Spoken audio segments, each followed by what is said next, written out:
A few years ago, I was skiing up at H.E.L.P in Vermont. It's one of my favorite places to ski. It's awesome. And this particular day was a Friday. We got lucky overnight. We just got dumped with about, 2 feet of snow. And I love skiing in fresh powder. It's one of my favorite things. And so I was with 2 other friends and we decided to go skiing in the woods, where the powder would be the freshest. But I already knew my back was a little tight. I have to be honest, probably was not the best decision I could have made. But we went into the woods anyway. And as I was coming down, I recognized I was heading, for a tree. So I decided to turn. And as I turned, I kind of caught an edge and I ended up falling down. And I fell the wrong way because, again, my back was already tight. And at that point, when I went to stand up, my back basically was already starting to go into spasms. I was like, oh no. So I made my way down, slowly got out of the woods, got down to the lodge, told my other 2 friends, just keep skiing. There's nothing I can do now. I'm not going to ski the rest of the day. I'll just hang out here till you guys are done. I think they skied for maybe another half an hour or so. And then we had to head home. By that point, my back basically was in full spasm and I was not going to be able to sit on the ride back. And we're heading back actually to Springfield where my car was, because I had gone out to Springfield to drive up with my friends. So we get back to Springfield and I drive a manual transmission and I knew there was no way I could drive my car back.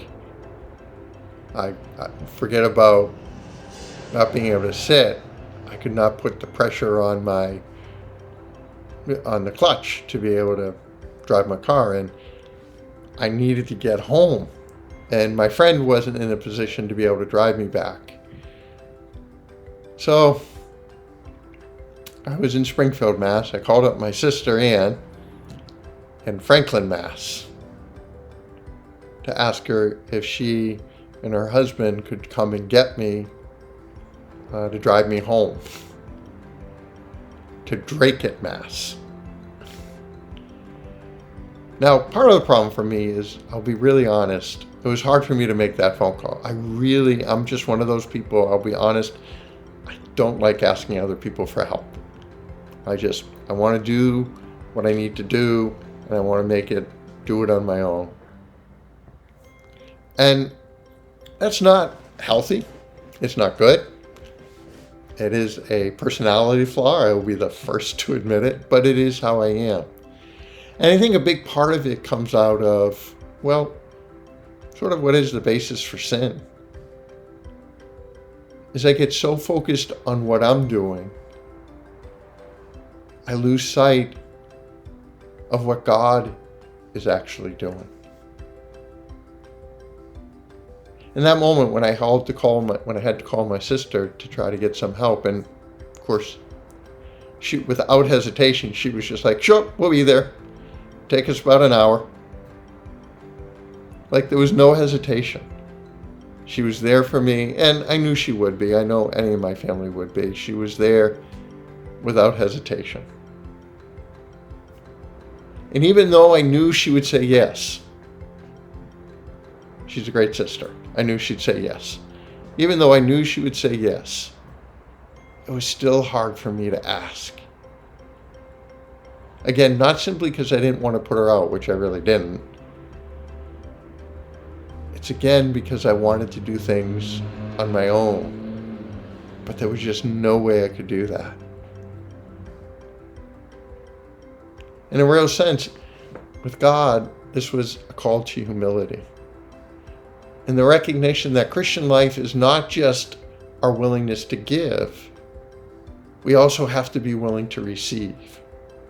We have to be open to our own vulnerability, and we have to be open to allowing that vulnerability to be exposed. We have to recognize we can't do it all on our own. It's just not possible. And it's not what God wants. Christian life is not about standing on your own 2 feet.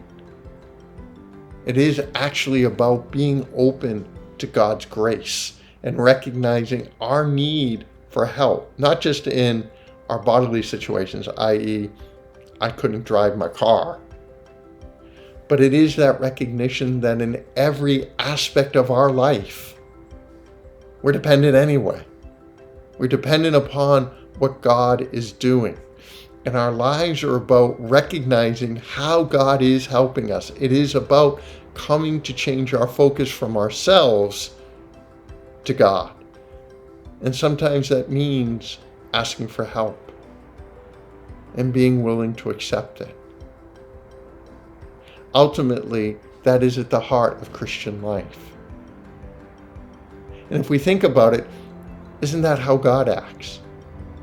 Really, God could accomplish anything He wants without us, but He chooses to use us.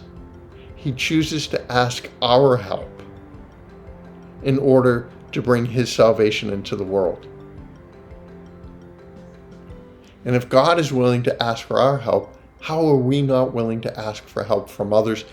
And most powerfully, how are we not willing to ask help from God? Now, God may not help us in the way that we want to be helped. We always have to recognize God is going to do what He knows is best. But ultimately, to really grow in our relationship with God, it begins with our willingness to ask, our willingness to be open, our willingness to be vulnerable with God, and our willingness to recognize that complete dependence upon the Lord for all the good of our life. That is so hard to do at times. May we be willing to begin to truly live Christian life in the way that is intended to be lived. Not by self-dependence, the exact opposite. By turning to the Lord, acknowledging our brokenness and our need, and simply asking Him to help change our lives. God bless.